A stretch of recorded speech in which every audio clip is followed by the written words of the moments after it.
Pues ya estamos de nuevo otra vez con las noticias del misterio, como siempre capitaneadas por Javier. Y bueno, pues os gusta mucho a vosotros, nos lo hacéis saber a través de las redes sociales y diferentes plataformas de podcast donde estamos. Y bueno, a mí también me encantan. Y por eso Javier no falta a ninguno de nuestros programas. Así que nada, vamos a ver qué nos tiene preparado para hoy. Muy buenas, Javier, ¿qué tal? ¿Cómo estás? Hola, muy buenas, Víctor, ¿qué tal? Encantado de estar aquí una semana más. Pues bien, ya en pleno verano, funcionando al 100%. ¿Qué tal el calor por allí abajo? Bueno, ya tú sabes que aquí esta zona el calor es bastante pesado porque unido a la humedad se hace insoportable, así es que mira las fechas en las que estamos, miedo me da pensar en el mes que viene. Madre mía, nada. Mejor no pensarlo, Javier, porque, bueno, aquí en Madrid ya sabes que hace también muchísimo calor, pero claro, no tiene la humedad de allí y, bueno, pues no me quiero ni imaginar cómo tiene que ser la sensación, ¿no?, que tenéis que tener allí en la costa, de, bueno, con la camiseta, con toda la ropa pegada siempre, ¿no?, a la mínima estar sudando. Madre mía, me quedo con el invierno, que no por mucha ropa que me quite, me va a quitar el calor. Sí, tú sabes que yo soy como tú. Yo soy también criatura de frío. Yo en invierno lo paso muy bien. Te arropas, te abrigas, estás en casa, manta, bata, calefacción y se pasa muy bien. Y en verano, una vez que te mueves un poco de al lado del aire acondicionado, ya estás sentenciado. Bueno, pues Javier, al margen de este terrible calor que está desolando la península y que ya era hora, porque es momento de que tenga que hacer este calor. Bueno, pues cuéntanos, ¿qué nos tienes preparado para hoy, para nuestros amigos y para mí?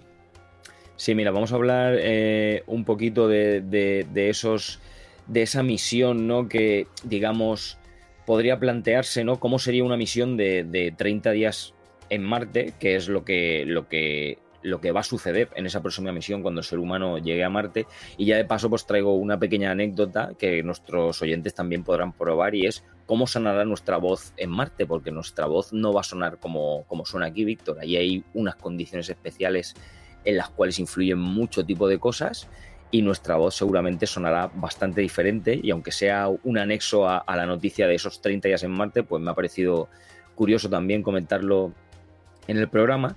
Luego vamos a hablar de esas primeras imágenes del telescopio James Webb, que van a ser las primeras que van a llegar. Todavía no hay fotografías oficiales porque todavía no ha hecho ninguna, pero ya se ha aprobado todo el aparataje, se ha dispuesto para que pueda echar esas primeras fotografías. Todo funciona al 100% y vamos a hablar, digamos, para saber a qué punto va a apuntar, nunca mejor dicho, y qué vamos a poder ver con el tiempo de esas primeras fotografías del James Webb. También te voy a hablar de las podemos llamar apariciones, que parece ser que llevan mucho tiempo ocurriendo en el Torbiscal, que es un pueblo fantasma de la provincia de Sevilla, que se han recogido en un periódico 2 o 3 testimonios, los cuales voy a comentar un poco por encima, y vamos a hablar un poco de la zona y del sitio en concreto y tal. Y por último, te voy a hablar de ciertos tiburones extinguiendo a otra clase de tiburones. Y con esto no me refiero a que luchen entre sí, simplemente digamos que compartían ese espacio vital que tenían, y entonces pues seguramente unos obstaculizaban el crecimiento de los otros, pero luego lo desarrollaremos un poco más cuando comentemos la noticia. Muy bien, Javier. Bueno, pues cuéntanos acerca de esta primera noticia, que nos hablas de que un ser humano, por primera vez, entiendo que es así, o por lo menos de forma oficial no hay otra, es la primera vez, bueno, que se va a tirar 30 días en Marte. Cuéntanos a qué tipo de peligros, a qué tipo de materiales se va a exponer las personas que estén estos 30 días en Marte. Cuéntanos, Javier.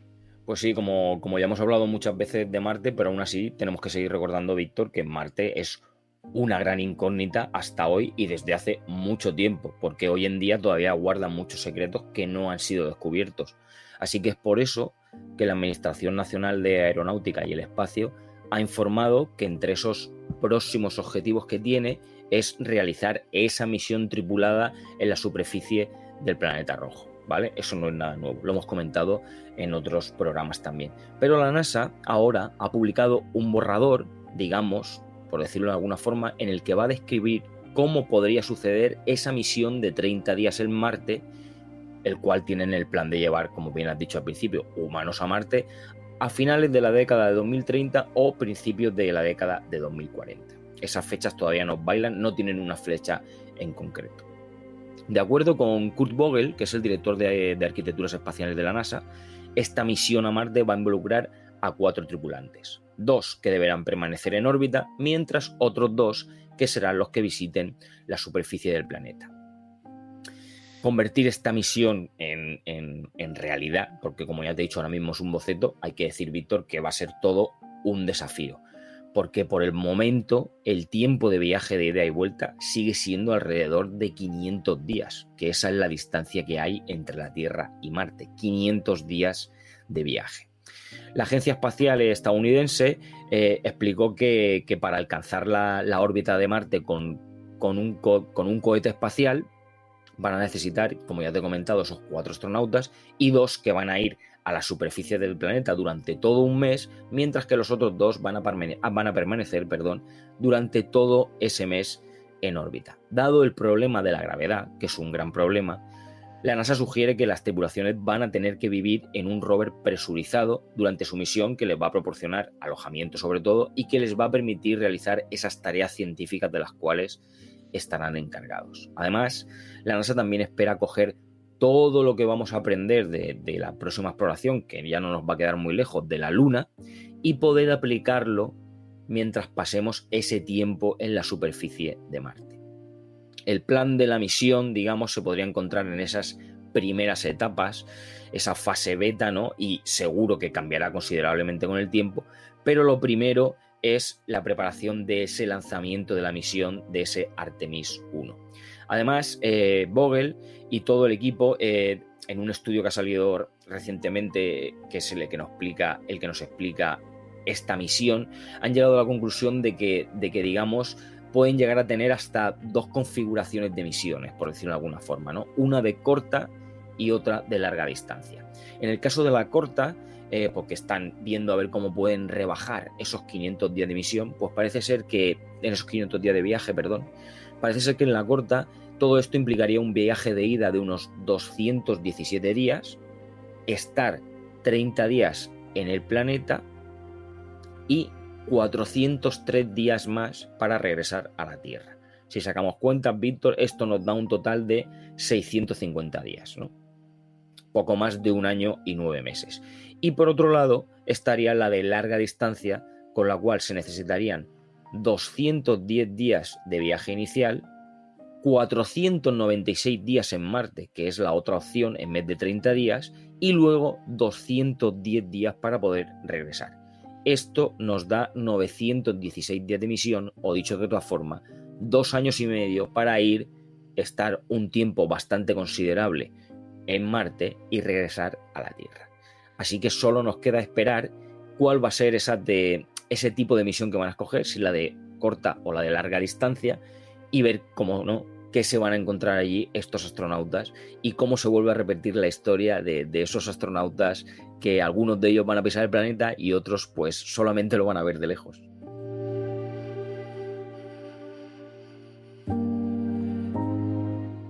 Oye, Javier, y acerca de esa voz que nos comentaste en el sumario, de que bueno, que han inventado una aplicación o un programa o algo, ¿no?, para poder escuchar cómo sonaría nuestra voz en Marte.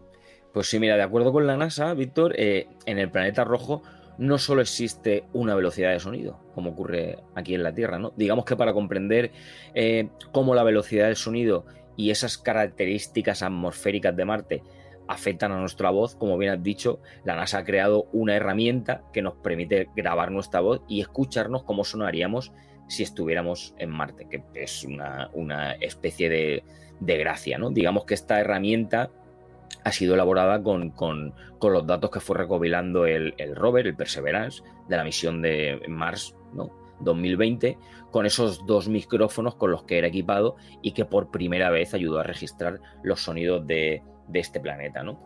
Una de las principales conclusiones a la que llegó la NASA, y que además fueron presentadas en la edición de conferencia de ciencias planetarias y lunares en el Laboratorio Nacional de Los Álamos, es que mantener una conversación en Marte va a ser difícil. Si echamos un vistazo a esta conferencia y nos vamos al punto en el que hablan de la comunicación en Marte, ¿no?, va a ser difícil porque se debe a que las frecuencias altas nos llegarían antes que las frecuencias bajas. Además, la NASA dice que en Marte, como ya te he dicho, no solo existe una velocidad del sonido, principalmente porque la velocidad puede variar dependiendo incluso de la temperatura y de la densidad del medio. Algunos de los sonidos a los que estamos acostumbrados en la Tierra, como podría ser, por ejemplo, un silbato o una campanilla o incluso el canto de los pájaros, serían prácticamente inaudibles en Marte. Si lo trasladamos un poco a cómo funcionaría, ¿no?, el sonido en nuestros oídos, ¿no? Digamos que cuando nosotros escuchamos el sonido, ¿no?, lo que sucede es que nuestros tímpanos vibran y esta vibración lo que hace es que proviene de ondas de presión que viajan a nuestros oídos desde la fuente del sonido, ¿no? Pues para que lleguen hasta ahí, para que nos lleguen a nuestros oídos, a nuestros tímpanos, esas ondas viajan por el aire. Pero también lo pueden hacer a través de líquidos o de incluso sólidos, ¿no? Entonces, ¿qué tiene de diferente Marte, ¿no?, con respecto al sonido? Pues mira, lo primero, como ya te he dicho, es la velocidad del sonido. Con las grabaciones que se han obtenido del Perseverance, los científicos han logrado establecer que la velocidad de propagación del sonido en Marte es de 240 metros por segundo. Si la comparamos con la de la Tierra, Víctor, aquí es de 340 metros por segundo. En cuanto, digamos, al volumen, el nivel de sonido que nosotros escucharíamos en Marte sería más bajo. Y esto se debe a que la atmósfera marciana es unas 100 veces más densa que la de la Tierra. O sea que hay mucha menos. ¿Eso qué significa? Pues mira, eso afecta la forma en que las ondas de sonido viajan desde la fuente hasta el detector, que seríamos nosotros, ¿no? Lo que nos daría como resultado, pues, esa señal más suave, ¿no? Por eso en Marte deberíamos estar más cerca de la fuente de sonido si lo queremos escuchar claramente. Y además, otra cosa que también varía mucho es la calidad, porque además se presentaría, digamos, una atenuación, ¿no?, que es ese debilitamiento de la señal en ciertas frecuencias. Esto sucede porque la atmósfera de Marte está compuesta en un 96% de dióxido de carbono, y esto lo que hace es absorber una gran cantidad de sonidos de tonos más altos, por lo que solo los sonidos de tonos más bajos, digamos, viajarían a largas distancias. Así que como ya te estaba comentando, estos tres factores en conjunto, ¿no?, cambiarían la manera en la que tú y yo sonaríamos, o nuestro programa sonaría en la atmósfera de Marte, ¿no? Así que, como bien has dicho al principio, si alguien quiere hacer la prueba para escucharse cómo sonaría en Marte, la NASA tiene en su página web, no recuerdo exactamente ahora cuál es, tiene habilitada una herramienta que se llama Sound of Mars, que si la buscamos por Google yo creo que automáticamente nos llevará ahí, en la cual tú te puedes grabar y escuchar cómo sonarías en Marte. Así es que es algo por lo menos curioso de escuchar.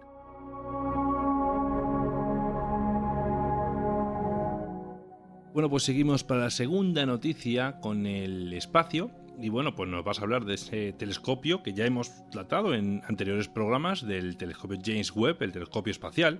Y bueno, pues en un futuro, no sé si próximo o un poco lejano, bueno, pues nos van a llegar las primeras imágenes y veremos, vamos, realmente qué ha captado este telescopio. Cuéntanos, Javier. Sí, como bien has dicho, ¿no?, James Webb, que ya hemos hablado de él muchas veces, el observatorio más grande y el más complejo que se ha lanzado jamás al espacio, ya ha pasado por ese periodo de preparación que duró 6 meses antes de poder empezar a hacer ese trabajo científico, ¿no? Ya se han calibrado sus instrumentos en ese entorno espacial y se han alineado sus espejos.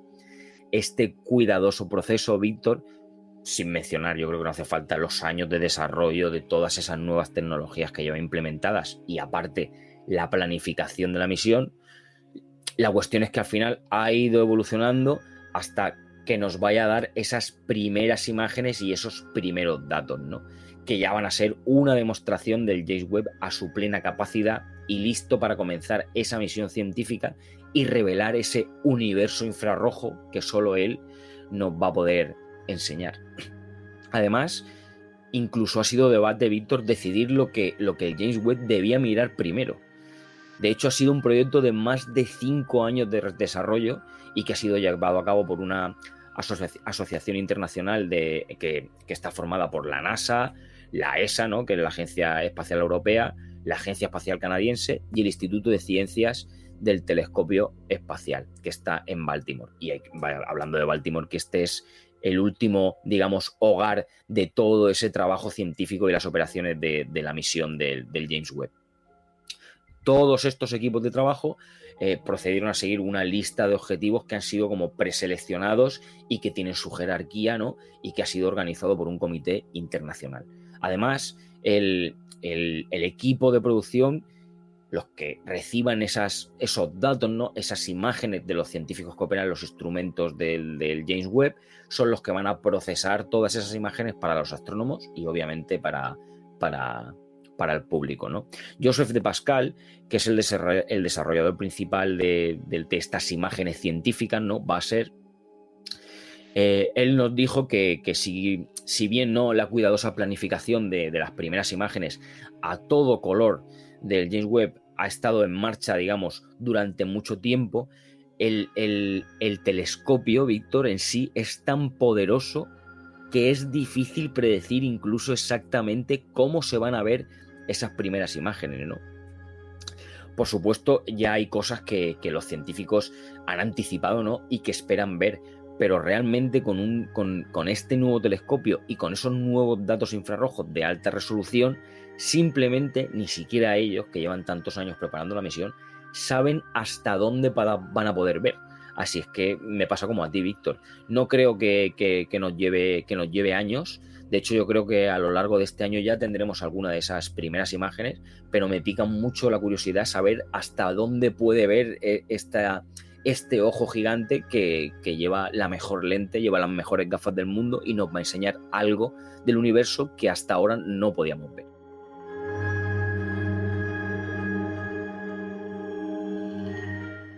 Y ahora nos vamos a trasladar hacia una pequeña población ya abandonada de un pequeño pueblo de Sevilla, que son temas que al final pues a todo el mundo le encanta el fenómeno paranormal. Y bueno, en este caso nos vas a hablar de las apariciones en el Torbiscal. Cuéntanos, Javier, ¿qué ha ocurrido en este pueblo fantasma?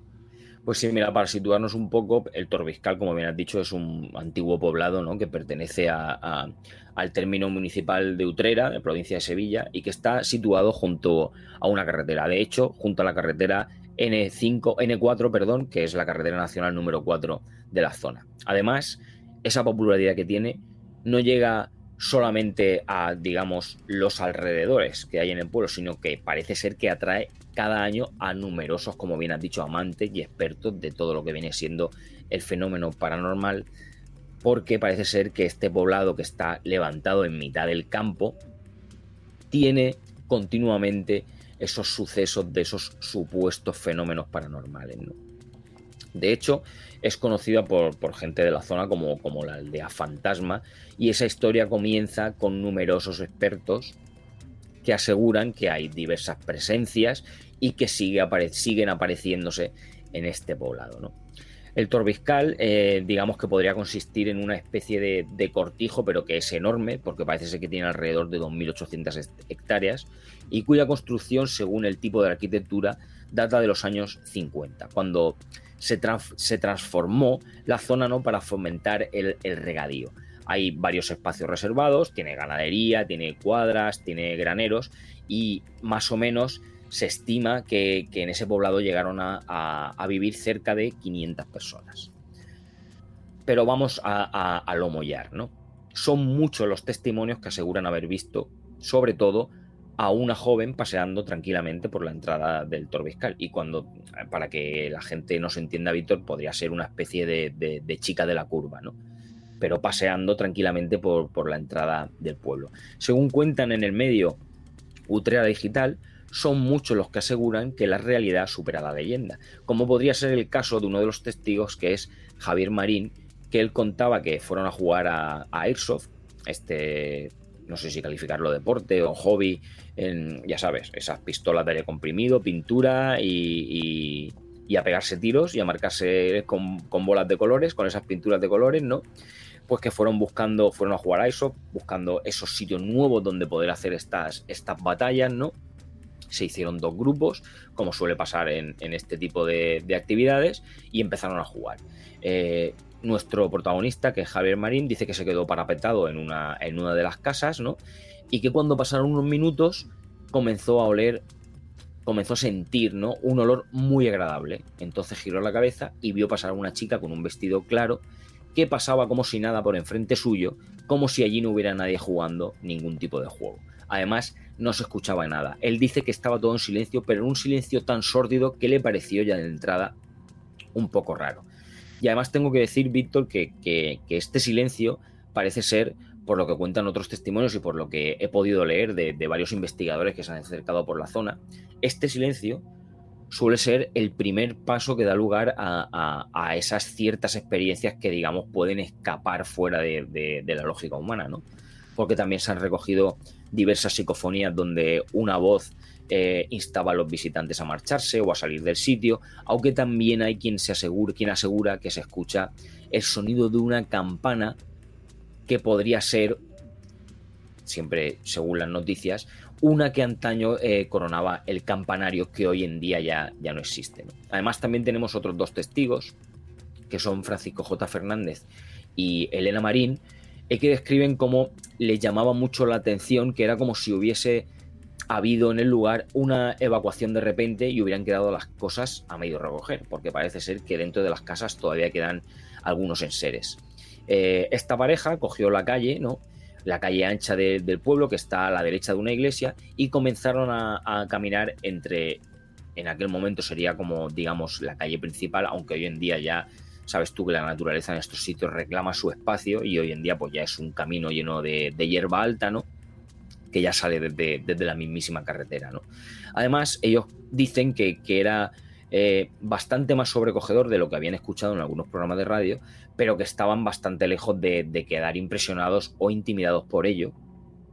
Así que siguieron avanzando, vieron varias casas, ¿no?, algunas casas que les faltaban algunos azulejos, y entraron accediendo a una por medio de un patio interior. Y entonces fue en ese momento en el que se quedaron helados porque ellos escucharon esa campanita.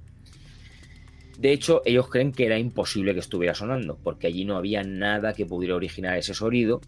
De hecho, Francisco J. Fernández no le comentó nada a su compañera, a Elena Marín, porque él pensaba que podría haber sido un error suyo o que había aparecido cualquier otro tipo de sonido que él había confundido, y entonces lo que hicieron fue salir de ese bloque de casas, y cuando dieron la vuelta volvieron a escuchar esa campanita, que luego, comentándolo con su compañera Elena Marín, también había escuchado y tampoco había querido decir nada.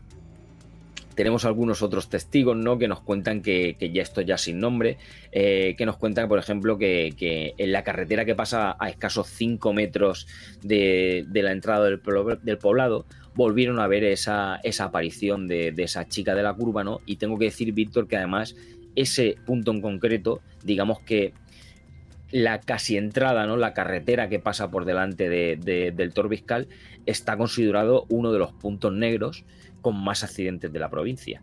En esa carretera, de hecho, murió hace varios años un matrimonio que venía del norte de España y que estaba compuesto por una pareja joven y una niña pequeña de 6 años, que tuvieron un choque frontal con un camión, prácticamente, digamos, en la misma puerta del poblado, y murieron en el acto.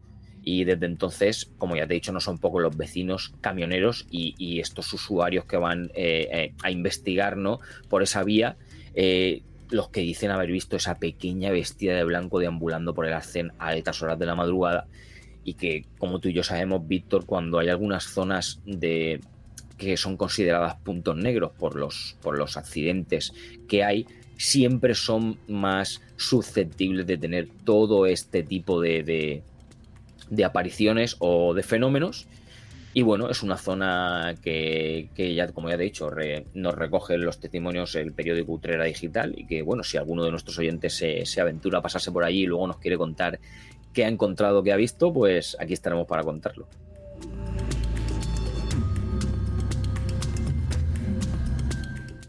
Y ahora vamos con la última noticia, que, bueno, pues nos adelantaste antes que se trataba de tiburones que están extinguiendo a otros tiburones. Cuéntanos, Javier, ¿se están comiendo unos a otros? ¿Unos están retirando el alimento? Vamos, ¿se están comiendo lo que es el alimento de los demás? Cuéntanos, ¿qué tiene que ver esta noticia? Sí, Víctor, van bien encaminado cuando, digamos, esa pelea de territorio, aparte de las luchas que tuvieran entre ellos, sobre todo es por la comida de la zona, ¿no? Un equipo de investigadores que examina dientes de grandes tiburones blancos y también los del extinto tiburón gigante, ya sabes, el megalodón, que el nombre exacto es Otodum megalodon, creen que la competencia por el alimento entre esas dos especies seguramente sea la que haya contribuido a la extinción del megalodón. Los grandes tiburones blancos, que el nombre científico es el Carcharodon carcharias, son depredadores que pueden crecer hasta 6 metros de largo y llegar a pesar incluso más de 2.300 kilos. No tiene nada que ver con un megalodón, si lo pensamos, porque los megalodones son mucho más grandes, llegar a medir hasta 19 metros.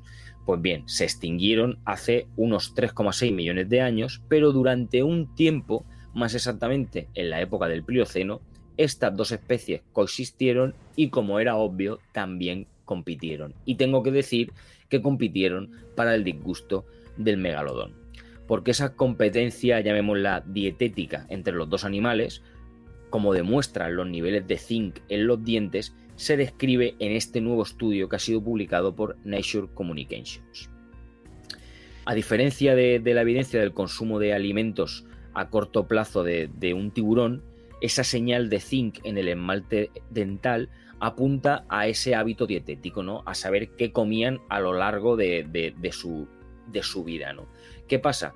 Que los isótopos de zinc de los dientes son un indicador de la dieta e indican, digamos, podríamos decir, el lugar que ocupaban en la cadena alimentaria. Pues mira, un equipo de científicos, un equipo de estudiosos del tema, capitaneados por McCormack, inspeccionó estos isótopos de zinc en dientes de tiburón de alrededor de 20 especies que existen hoy en día, también de 12 especies fósiles aparte del megalodón. Pues resulta que los niveles de los grandes tiburones blancos y de los megalodones se superpusieron, lo que indica que al menos se produjo seguramente una cierta competencia entre las dos especies. Como muchos depredadores del reino animal, Víctor, los megalodones probablemente competían por la supervivencia desde el principio de su existencia, ¿no? Ya varias investigaciones anteriores indicaban que los megalodones recién nacidos incluso podrían haberse comido a sus hermanos no nacidos en un proceso que se llama oofagia, que es canibalismo filial, para así obtener esa ráfaga temprana de nutrición y subsistir. Pues la noción de que los grandes tiburones blancos compitieron con los megalodones hasta que estos últimos acabaron extinguiéndose ya se había sugerido en el pasado. Lo que pasa es que esta investigación ofrece, digamos, una nueva evidencia de que esa competencia realmente podría haber jugado un papel clave.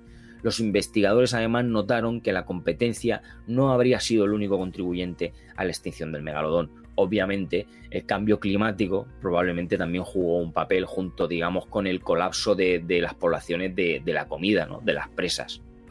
Esencialmente, los megalodones, digamos, no estaban recibiendo suficiente comida porque el mundo en el que ellos habitaban estaba cambiando, y también podríamos añadir que el apetito voraz de su primo pequeño, se me entienda, no ayudaba mucho y acabó con el megalodón. Me parece muy curioso, ¿no, Javier? Cómo al final, como el pequeño acaba ganando al grande, ¿no? Que sería algo anecdótico. Pero bueno, aquí tiene que ver muchísimos factores. Tiene que ver la naturaleza, tiene que ver, por supuesto, el destino, ¿no? De que se autorregula todo el ecosistema, como lo vemos habitualmente, ¿no? O sea, la evolución ha decidido que el grande, en este caso el megalodón, ya sea con el cambio climático, que es obviamente va a hacer que desaparezcan ciertas especies, como estamos viendo nosotros hoy en día, donde antes no hacía tanto calor, ahora lo hace, donde antes no hacía frío, ahora hace mucho frío, con lo cual parece que no, pero sin querer darnos cuenta están desapareciendo esas nuevas especies, y también hay que recordar que también están apareciendo otras. No, por ejemplo, mira, yo hace poquito estuve en una reserva natural con la familia, y nos dieron una buena noticia porque nos dijeron que, fíjate, Javier, el lince ibérico estaba saliendo ya, si no es que prácticamente estaba fuera ya del peligro de extinción. Es decir, había en España no sé si me parece recordar, y te lo estoy diciendo de memoria, cerca de 1.200 animales ya. Es decir, 1.200 linces en España, solamente el ibérico. O sea, habían conseguido repoblar. O sea, fíjate tú como al final, bueno, el ser humano interviene, ¿no? Pero bueno, que insisto, igual que en el caso del megalodón, si la naturaleza, Gaia o quien quiera que sea el encargado de esa misión, decide que el lince tiene que extinguirse, obviamente se extinguirá por mucho que el ser humano intervenga. Lo único que va a hacer es alargarlo, ¿no? En este caso, nosotros no pudimos hacer nada por el megalodón, por suerte para nosotros, si no hubiéramos sido a lo mejor un aperitivillo para él. Pero bueno, pero al final, ese lo que sea, ese ecosistema o lo que sea, pues se lo ha terminado cargando, porque le tocaba desaparecer. Claro, de hecho, él mismo en su zona ya tenía, digamos, la competencia necesaria, como bien has dicho tú, porque la naturaleza los puso a los dos en el mismo sitio para que eso fuera así. Al final el pequeño se comió al grande, obviamente porque al final una criatura como el megalodón de casi 20 metros necesita mucha comida, pero hay muchos tiburones y muchos tiburones también comen mucho, con lo cual es normal que al final acabará extinguiéndose. No tenemos muchas noticias de los megalodones. De hecho, no sabemos cómo podría haber haber sido una población de ese tipo de criaturas tan grandes. Así es que yo creo que con el tiempo acabaremos encontrando más restos o acabaremos sabiendo algo más de ellos, porque sí es verdad que aunque sean tiburones, no tenemos todos los datos, nos faltan pruebas. Entonces, claro, yo imagino que si de verdad hubieran sido grandes bancos de megalodones, hubiera sido muy difícil, porque al final habrían acabado comiéndose esos tiburones blancos que les hacían competencia, pero seguramente no sería así, y entonces creo que en el número está un poco la trampa. Pues sí, porque al final, hasta donde yo recuerdo haber visto, leído, el tiburón blanco estaba dentro de la dieta de los megalodones. Así que por eso, o sea, pero aún así, fíjate que ha conseguido zafarse y ganarle la batalla. Pero bueno, como bien dices, no habría suficientes tiburones blancos o les sería difícil cazarlos. Desconozco el motivo, pero está claro que al final, por falta de alimento, pues bueno, se han ido muriendo poco a poco y por suerte, insisto, como tú bien dices, o sea, una población como habría hoy en día de tiburones blancos, si existiese eso en megalodón, madre mía, serían los reyes. O sea, no habría ningún tipo de animal que hiciera frente a esa bestia. Claro, con lo que sabemos hoy en día, con lo poco que sabemos de megalodón hoy en día, que ya ves tú lo que sabemos, Víctor, prácticamente son las dimensiones, lo que podía pesar y cuántos dientes tenía, ni más ni menos, no sabemos mucho más del megalodón. Y imagínate, como bien has dicho, un banco de megalodones. O sea, eso tendría que ser impresionante. Aún así, como sabemos tan poco de lo que hay bajo del mar, que yo no me arriesgo a pensar que no pudiera haber algo más grande. Mira, yo o sea, quiero pensar que tiene que haber animales gigantescos, o sea, de dimensiones desproporcionadas en zonas pues que todavía están totalmente sin explorar, ¿no? O sea, por ejemplo, hablamos de las fosas de las Marianas, que todo el mundo decimos, bueno, las fosas de las Marianas están súper controladas. Las fosas de las Marianas, lo único que sabemos es la profundidad, y que bajó James Cameron, como bien sabemos, este director de cine ha bajado con una cápsula, porque no es ni submarino, porque no puede bajar nada sin presurizar de esa manera. O sea, un submarino no es capaz de bajar esa profundidad a día de hoy, tripulado al menos. Y bueno, y sabemos lo poquito que han captado eso. Que han cogido algo, los robots ahí han cogido un poco de terreno, han cogido algo de agua de allí y tal, pero poco más. O sea, no tenemos ni idea de dónde provienen esos famosos ruidos que captan los hidrófonos que hay en algunas zonas. Que no solamente la fosa de las Marianas son los puntos más profundos del planeta, porque que se sepa, obviamente, la fosa de las Marianas, pero porque no han hecho otro tipo, no han llegado todavía a inspeccionar y a mapear todos los océanos del planeta. No.